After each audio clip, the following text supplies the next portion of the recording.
जैसे कि हम सबको पता है कि जो ट्रम्प हैं ये आए दिन नई कोई ना कोई योजना पेश करते रहते हैं। तो ऐसा ही इन्होंने अभी किया है। गाज़ा के लिए एक ऐसा प्लान इन्होंने पेश किया है, यानी कि एक ऐसी योजना बनाई है जिसे कुछ लोग तो शांति का रास्ता मान रहे हैं कि जो गाज़ा में अभी युद्ध चल रहा है गाज़ा और इजराइल के बीच, उससे शांति होगी। और कुछ लोग ये मान रहे हैं कि इससे एक नया विवाद जो है वो छिड़ने वाला है, यानी कि पूरा जो मिडिल ईस्ट है, कुछ लोगों के द्वारा कहना है कि वो स्टेबल हो जाएगा और कुछ लोगों का कहना है कि वो पूरी तरह से अब अनस्टेबल होने की स्थिति में आ चुका है। हम यहाँ पर बात करेंगे जो डोनाल्ड ट्रंप के द्वारा 20 सूत्री जो गाज़ा पीस प्लान जो पेश किया गया, यानी कि सभी के सामने रखा गया। अब उस पर इजराइल और गाज़ा की क्या प्रतिक्रिया रहेगी, इसको हम अच्छे से इस वीडियो में देखेंगे, तो लास्ट तक हमारे साथ बने रहिएगा। तो ट्रंप ने नेतन्याहू से मुलाकात के दौरान ये कहा कि उन्हें गाज़ा समझौते पर पूरा भरोसा है। तो जो डोनाल्ड ट्रंप हैं उन्होंने नेतन्याहू से ये कह दिया कि जो भी उन्होंने अभी ये जो समझौता है, यानी कि गाज़ा के लिए जो ये प्लान पेश किया है इन्होंने इजराइल और गाज़ा के युद्ध को रोकने के लिए, यानी कि सीज फायर के लिए, तो इस चीज़ पर उन्हें पूरा भरोसा है कि नेतन्याहू जो है वो इस प्लान को पूरी तरह से मान लेंगे। तो ट्रंप ने गाज़ा शांति योजना की घोषणा कर दी और नेतन्याहू ने भी इस चीज़ का समर्थन दिया। अब देखिए ये फैसला कब आया, ये फैसला तब आया जब ये नेतन्याहू और ट्रंप के बीच वार्ता हुई थी पहले, फिर उसके बाद ये फैसला आया है। तो अब ये भी माना जा रहा है कि हो सकता है इन दोनों की कोई मिली भगतों कोई नया प्लान ये पेश करना चाहते हैं सभी के सामने, या फिर कुछ और विवाद भी खड़े हो सकते हैं। यानी कि हो सकता है इजराइल अपने फायदे के लिए कहीं ना कहीं गाज़ा को फिर से कहीं ना कहीं नुकसान होने वाला है, या फिर गाज़ा के लिए ये चीज़ खतरनाक हो सकती है। और कुछ लोग ये भी मानते हैं कि ये जो नेतन्याहू और ट्रंप है अब ये पूरी तरह से मान चुके हैं कि हम युद्ध को खत्म करेंगे या फिर पूरी तरह से हम सीज फायर कर देंगे। इसके अलावा ट्रंप, ये भी कुछ लोगों का कहना है कि ट्रंप जो है ऐसे सीज फायर करवा के या फिर ऐसे प्लान पेश करके जो इनकी एक नोबेल प्राइज जीतने का या फिर नोबेल प्राइज पाने की जो इनकी एक इच्छा है, यानी कि ये महत्वाकांक्षा रखते हैं कि मुझे नोबेल प्राइज मिलना चाहिए, तो उसको पूरा करने के लिए ये अपना जितना भी है, यानी कि जितनी भी इनसे कोशिश की जा रही है वो उतनी कोशिश करने के लिए तैयार है। तो यहाँ पर आप न्यूज़ आर्टिकल देख रहे हैं, Trump's Gaza peace plan what's in the 20 point peace proposal. तो हम देखेंगे कि उन्होंने कौन कौन से 20 पॉइंट रखे थे जिनको प्रपोजल के लिए उन्होंने पेश किया कि गाज़ा में और जो हमास है उसके सामने और इजराइल के यानी कि बेंजामिन नेतन्याहू के सामने ये जो 20 इन्होंने पॉइंट रखे हैं कि इन सभी शर्तों को मानकर ये सीज फायर किया जाएगा और वहां पर शांति जो है उसको बरकरार किया जाएगा। तो यूएस प्रेसिडेंट जो डोनाल्ड ट्रंप है पब्लिश्ड ऑन मंडे, इन्होंने मंडे को ये 20 पॉइंट पीस प्रपोजल गाज़ा के लिए रखे हैं और ये वॉर एंड करना चाहते हैं इजराइल एंड हमास जो मिलिटेंट्स हैं उनके बीच जो भी वॉर चल रही है। उन्होंने कहा है कि जब इसको पूरी तरह से यानी कि पूरी तरह से पब्लिश कर दिया जाएगा तो 72 घंटे के अंदर जो है सीज फायर किया जाएगा और इन सभी बातों को मानना होगा। तो अब ये एक मतलब ऐसा भी कहा जा रहा है कि ट्रंप के ये गाज़ा को एक नया गाज़ा बनाने की योजना है कि अब वो एक न्यू गाज़ा का निर्माण कर रहे हैं। अब देखिए अगर हम पूरे ये जो फिलिस्तीन यानी कि जो एक कंट्री है, यानी कि कुछ लोगों कुछ कंट्रीज के द्वारा इसको मान्यता मिल गई है, हालांकि कुछ के द्वारा इसको मान्यता अभी तक नहीं मिली है, यानी इसको रिकॉग्नाइज नहीं किया गया एज अ कंट्री। तो जो पैलेस्टीन है उसका स्ट्रगल काफ़ी लंबा है खुद को रिकॉग्नाइज करवाने का, 1948 से लेकर 25 तक। यानी कि यूएन में भी जब हम देखते हैं तो कुछ कंट्रीज़ के द्वारा इन्होंने ऑलरेडी यूएन मेंबर्स जो है इनको रिकॉग्नाइज कर सकते हैं, मतलब कर चुके हैं पैलेस्टीनियन स्टेटहुड को। और ऑस्ट्रेलिया जो है मंडे को यानी कि मंडे को इसको रिकॉग्नाइज करने वाला। तो ये जो आर्टिकल है ये पिछले महीने का आर्टिकल है, यानी कि अब ऐसा भी हो सकता है कि अब यूएन की जो बहुत सारी कंट्री यानी कि मेजॉरिटी जो देश हैं वो पैलेस्टीन को एक एज अ स्टेटहुड या फिर कंट्री की तरह मान्यता देने के लिए तैयार हो रहे थे। तो इसी बीच जो डोनाल्ड ट्रंप है उन्होंने देखा कि ये बहुत सारी कंट्रीज जो हैं वो एकजुट होती नजर आ रही हैं, तो अब ये अपना दाम चलते हैं, यानी कि इन्होंने अपना दाम चला अपनी इन्होंने ये योजना पेश कर दी कि इनको कोई मौका ना दें हम हमारे से ये अलग होने का या फिर इनका एक मत बन जाए इन सभी पर। तो इसी वजह से कुछ लोगों के द्वारा ये कहा है कि ये भी कारण हो सकता है ट्रंप के द्वारा ये जो प्लान रखने का, इसके बाद अगर हम वहाँ की जो हेल्थ मिनिस्ट्री है गाज़ा की, वहाँ के डेटा यानी कि आंकड़ा चेक करें तो 66,000 से ज़्यादा जो है फिलिस्तीनी यानी कि फ़िलिस्तीन लोग इस युद्ध में मारे गए हैं, जो कि इजराइल और हमास के बीच जो वॉर चल रहा है, जो कि 7 अक्टूबर 2023 को शुरू हुआ था। हमास ने इजराइल पर अटैक किया, तो इजराइल अब अटैक करने से पीछे नहीं हट रहा है। तो 66,000 से ज़्यादा लोग मारे गए। ये कोई थोड़ी मामूली सी आबादी नहीं है। 66,000 लोग एक जगह पर मारे जाना, वहाँ का पूरा इंफ्रास्ट्रक्चर डिस्ट्रॉय हो जाना, यानी कि पूरी वहाँ की जितनी भी वहाँ की जो भूमि है वो पूरी तरह से एक तरह से मिट्टी में मिला दी गई है। जितने भी वहाँ पर लोग थे, यानी कि कुछ लोग तो दूसरी जगह चले गए, यानी कि उनको स्थानांतरित कर दिया गया है, लेकिन फिर भी वहाँ पर बहुत सारे लोग ऐसे हैं जो बिना किसी मतलब गलती के उनकी मृत्यु हो गई है या फिर उनका कोई दोष नहीं था, फिर भी वो लोग मारे जा चुके हैं। इसमें हमने पीछे भी समय समय पर हमने करंट अफेयर में कवर किया कि वहाँ पर जो है भूखमरी जैसी बीमारी फैलनी शुरू हो चुकी थी। अब देखिए युद्ध तो चल ही रहा था, लेकिन इजराइल के द्वारा जो अपनी मिलिट्री है गाज़ा पट्टी में, उसको ऐसे डिप्लॉय कर दिया गया था कि वहाँ पर कोई भी और संस्था, ऑर्गेनाइजेशन या फिर कोई भी कंट्री उनको मानवीय सहायता नहीं दे पाती थी, यानी कि ना तो उनको फूड प्रोवाइड करवाया जाता था। हालांकि इजराइल के द्वारा ये कहा गया था कि उनको फूड प्रोवाइड करवाया जा रहा है, लेकिन जब लोग फूड लेने के लिए ट्रक के पास जाते थे तो उन पर अटैक कर दिया जाता था, यानी कि भीड़ में उनकी मृत्यु हो जाती थी। तो इसी वजह से कुछ कंट्रीज ऐसी हैं जो डायरेक्टली इजराइल को ब्लेम करती हैं इन सभी के पीछे। Hamas will have no role in governing post-war Gaza, says Palestinian president at UNGA।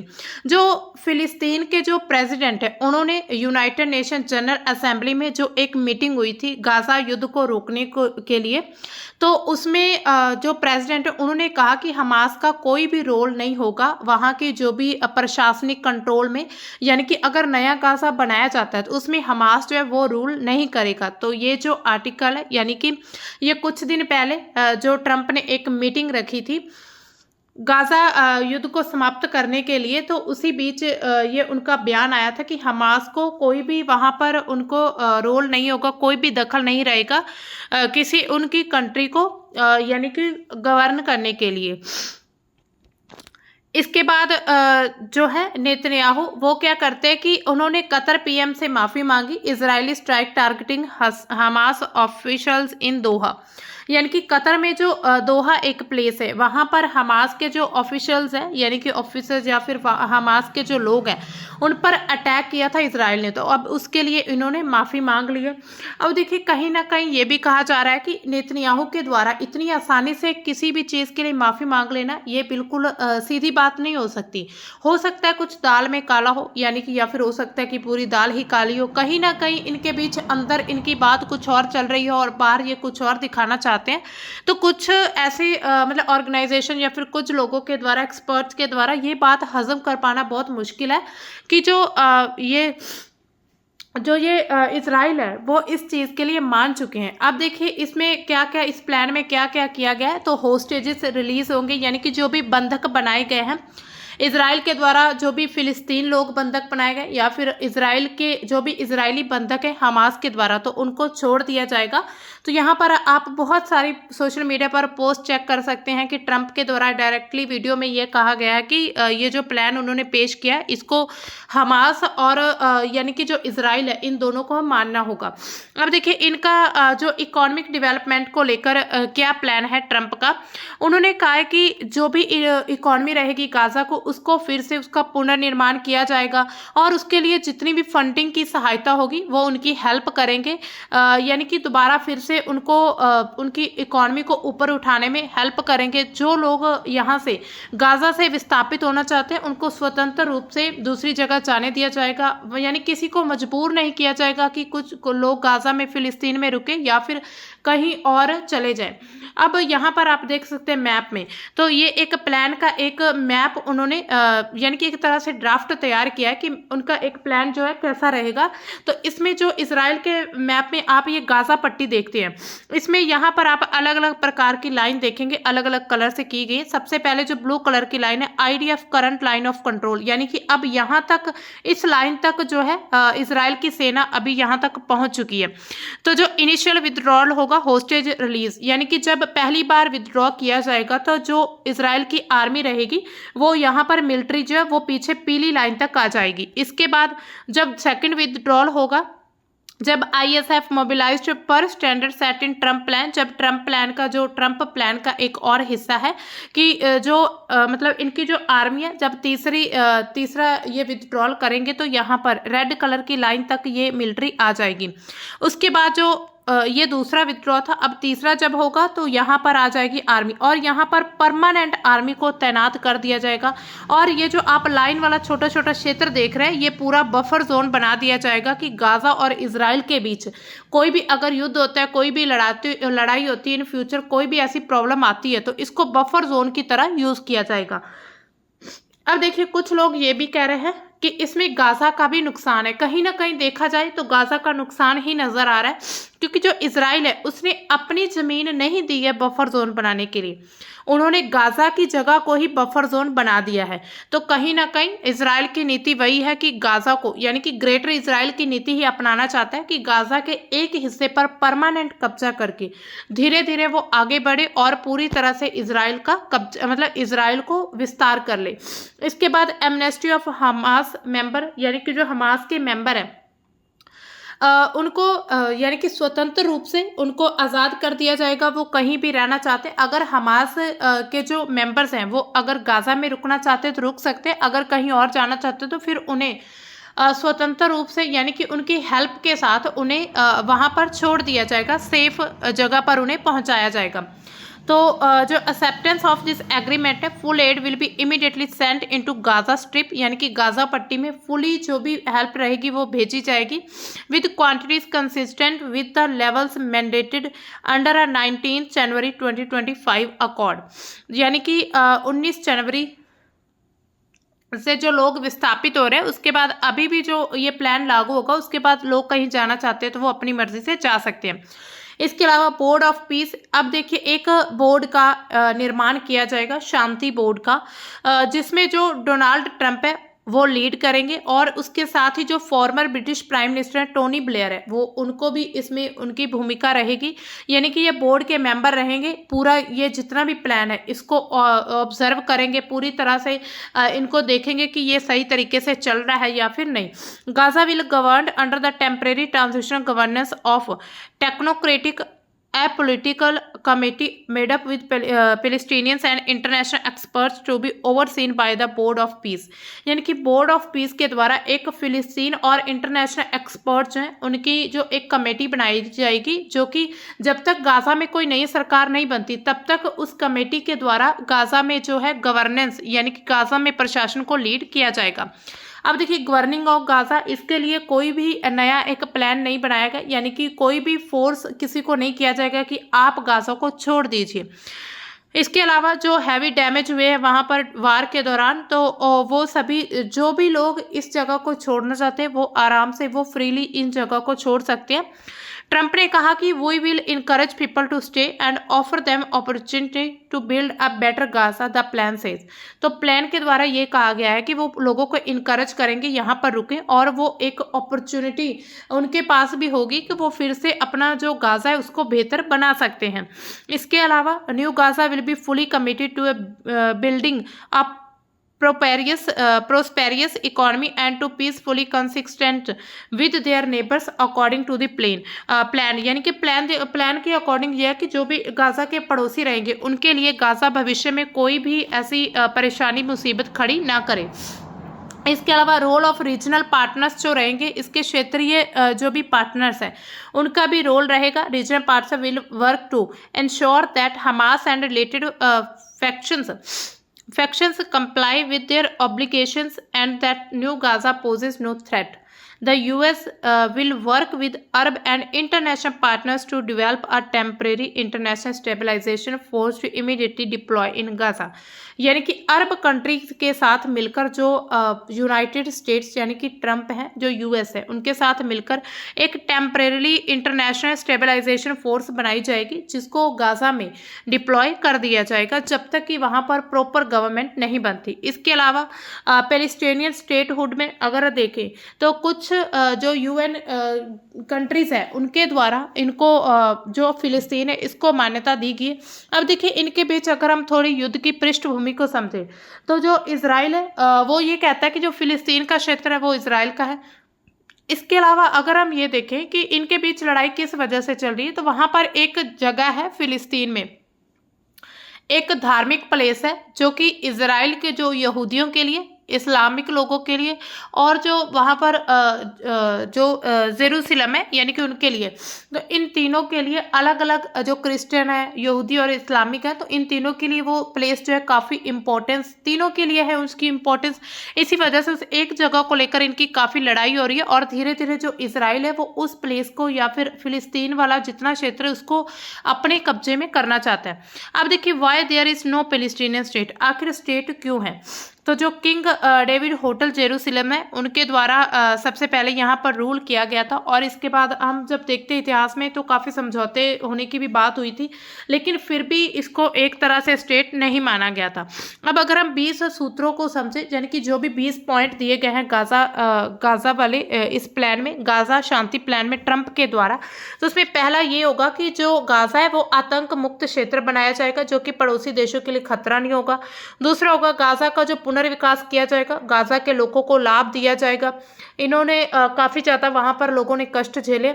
अगर दोनों पक्ष सहमत होते तो युद्ध जो है वो तुरंत समाप्त हो जाएगा यानी कि सीज फायर हो जाएगा। इसके अलावा आईडीएफ सेनाएं जो है बंधक है यानी कि इजराइल की जो सेनाएं हैं उनकी रिहाई के लिए सहमति सीमा पर से पीछे हट जाएंगी। इसके अलावा इसको जब सार्वजनिक स्वीकृति मिल जाती है तो 72 घंटों के अंदर सभी बंधक जो है वापस लौटा दिए जाएंगे।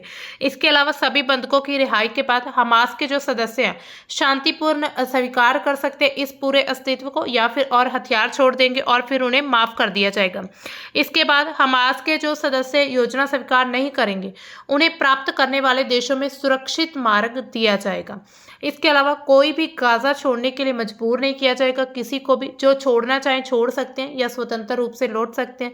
इसके अलावा पूर्ण सहायता जो है वो गाज़ा में भेज दी जाएगी जिसमें एक scale up air bridge operation शामिल किया जाएगा। उसके साथ ही अमेरिका, अरब, अंतर्राष्ट्रीय जो भी साझेदार देश है, अंतर्राष्ट्रीय स्थिरीकरण ISF एक फोर्स बनाई जाएगी जिसको गाज़ा में तैनात किया जाएगा ताकि भविष्य में कोई भी ऐसा युद्ध फिर से ना हो। इसके अलावा पुलिस को ट्रेनिंग दी जाएगी और जॉर्डन मिस्र से परामर्श करेगा यानी कि कहीं ना कहीं इसमें इंटरनेशनल जो एक बोर्ड रहेगा वो इसको गवर्न करेगा गाज़ा को। IDF जो क्रमिक रूप से गाज़ा के क्षेत्र में ISF को सौंप देगा ताकि जब तक पूर्ण वापसी नहीं हो जाती तब तक वहाँ पर जो है फोर्स रहेगी। इसके अलावा इजराइल गाज़ा पर कब्जा नहीं करेगा, इसमें साफ साफ लिखा है। गाज़ा का शासन एक तकनीकी गैर राजनीतिक फिलिस्तीनी समिति के जरिए कराया जाएगा जो कि दैनिक सेवाओं के लिए काफ़ी जिम्मेदार होंगी। इसके अलावा पीस बोर्ड के द्वारा ये पर्यवेक्षित की जाएंगी, इसकी अध्यक्षता ट्रंप के द्वारा की जाएगी। फिर पीस बोर्ड गाज़ा के पुनर्विकास का एक ड्राफ्ट तैयार करेगा जब तक पीए सुधार नहीं हो जाता। इसके बाद ट्रंप का जो आर्थिक विकास योजना है गाज़ा को फिर से पुनर्निर्मित करेगी जिसमें चमत्कारी शहरों के जो विशेषज्ञ है उनका पैनल शामिल किया जाएगा। पूरी तरह से कहीं ना कहीं अब इस पर एक व्यक्ति नहीं बल्कि एक बोर्ड के द्वारा इस पर शासन चलाया जाएगा। तो इसके अलावा जो सहिष्णुता, शांतिपूर्ण अस्तित्व पर आंतरिक जो अंतरधार्मिक संवाद है वो प्रक्रिया स्थापित की जाएगी। तो इसी तरह इसमें काफ़ी पॉइंट्स दिए गए। अब अगर हम देखें इसके ग्लोबल इम्पैक्ट क्या पड़ने वाले हैं ट्रंप के जो गाज़ा पीस प्लान है, तो सबसे पहले जो मिडिल ईस्ट नॉर्मलाइजेशन है उसमें वृद्धि हो सकती है, वो बूस्ट हो सकता है यानी कि मिडिल ईस्ट मध्य एशिया में जो भी विवाद चल रहे हो सकता है इस एक युद्ध के खत्म होने के बाद बाकी वहाँ की जो स्थिति है वो भी शांतिपूर्ण हो जाए।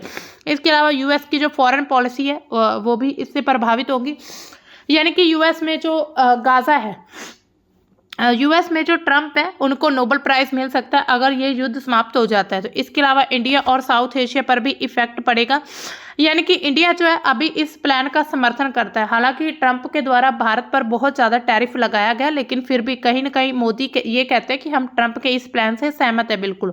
इसके अलावा रिकंस्ट्रक्शन एंड इन्वेस्टमेंट किया जाएगा इसमें, यानी कि जो भी रिकंस्ट्रक्शन होगी, इन्वेस्टमेंट होगी तो उसके लिए फंडिंग दी जाएगी ग्लोबल लेवल पर।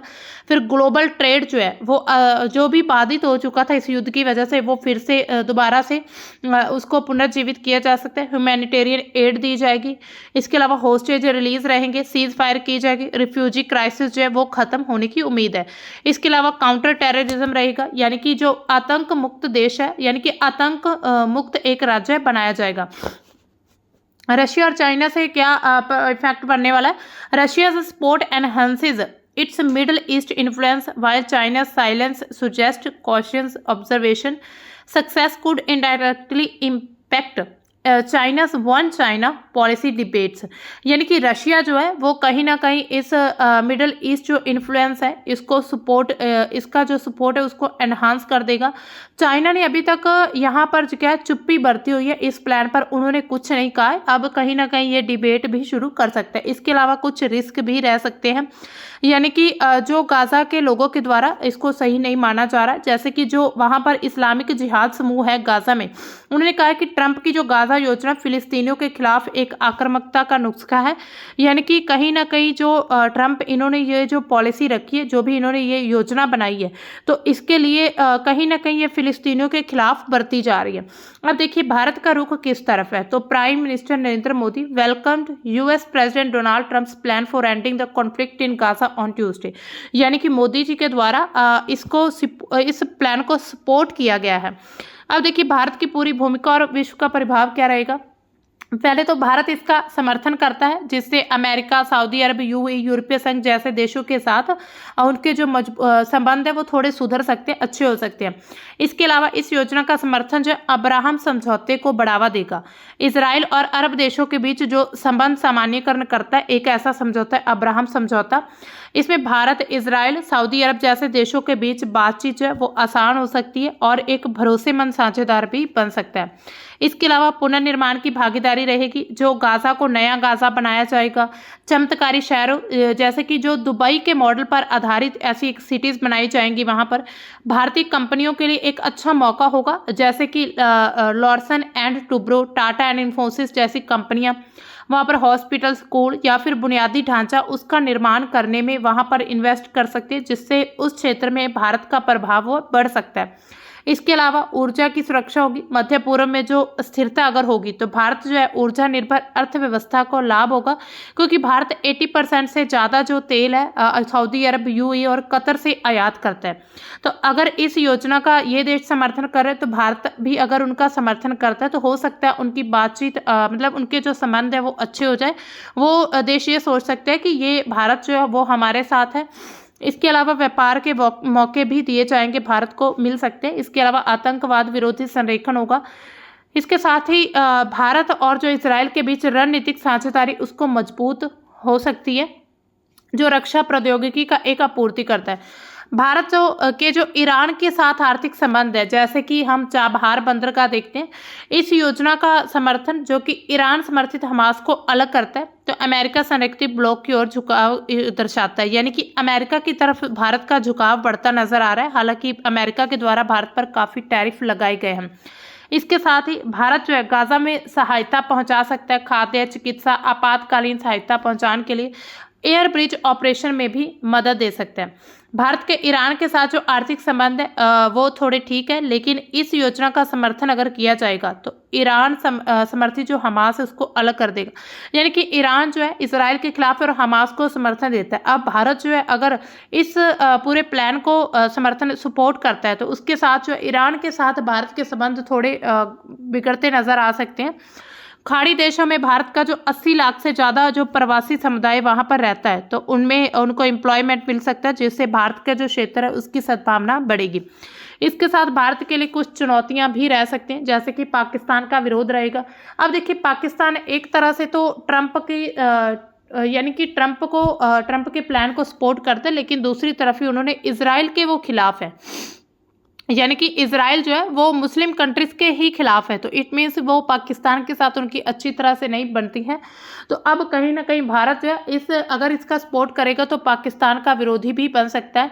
इसके अलावा घरेलू विचार रह सकते हैं, यानी कि भारत के जो है उसके घरेलू विचारों की अगर हम बात करें तो भारत में कुछ लोगों के द्वारा ये कहा जा रहा है कि जो ट्रंप है उन्होंने भारत को दुश्मनी, मतलब भारत को हर प्रकार से दुश्मन माना है उन्होंने। अगर हम टैरिफ की बात करें, उसमें टैरिफ में भी अगर हम ऑयल जो हम इंपोर्ट करते हैं उस पर जो टैरिफ लगाया गया, उसके बाद अब वीज़ा में जो वृद्धि की गई, अब जो हमारे जो भी दवाइयों वाला क्षेत्र है, यानी कि जो फार्मास्यूटिकल जो भी फील्ड है उसमें भी इतना ज़्यादा 100% टैरिफ लगा दिया गया है। तो कहीं ना कहीं भारत के लोगों का ही कहना है कि कहीं ना कहीं जो है जो मोदी हैं वो ज़बरदस्ती, या फिर मोदी जो है वो कहीं ना कहीं ट्रंप को पूरी तरह से समर्थन देकर उसको और ज़्यादा हवा दे रहे हैं कि वो कल को भारत के साथ कोई भी हरकत कर सकता है, जैसे अभी किया जा रहा है। आए दिन कोई ना कोई अपनी योजना पेश करता है।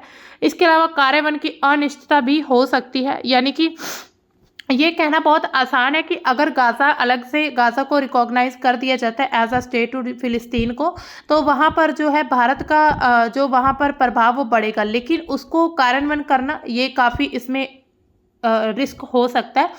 क्योंकि अब देखिए जो यूएस है, यानी कि ट्रंप है, वो किसी भी कंट्री को अपने से ऊपर नहीं जाने देना चाहते। तो इसी वजह से हो सकता है वो भारत से पहले ही वहाँ पर मौजूद है, उनके द्वारा कुछ ऐसी पॉलिसीज, कुछ ऐसे वहाँ पर उद्योग या फिर कुछ ऐसे संबंध बना लिए जाए जिससे जो भारत का प्रभाव मिडिल ईस्ट में वो कम होता नज़र आ सकता है। तो दोस्तों ये था गाज़ा का जो मतलब शांति प्लान जो कि ट्रंप के द्वारा लाया जाएगा। अब इसमें कितना मतलब सफलता मिल सकती है, कितनी नहीं, तो आप हमें कमेंट सेक्शन में बता सकते हैं। क्या इससे सचमुच में गाज़ा और इजराइल का वॉर जो युद्ध है वो ख़त्म हो सकता है, सीज फायर हो सकती है, या फिर इसमें एक और नया विवाद जो है वो छिड़ने वाला है। तो आप हमारे जो भी मतलब हमारे जो भी करंट के अगर टॉपिक को जल्द से जल्द आप देखना चाहते हैं, यानी कि लेटेस्ट न्यूज़ के साथ अपडेट रहना चाहते हैं, तो हमारे चैनल को सब्सक्राइब करें और उसके साथ ही बेल आइकन ज़रूर दबाइएगा ताकि आपको आने वाली न्यूज़ की अपडेट मिलती रहे। तो मिलते हैं दोस्तों हम अपने नेक्स्ट करंट के टॉपिक में, तब तक के लिए बाय, थैंक्स फॉर वॉचिंग।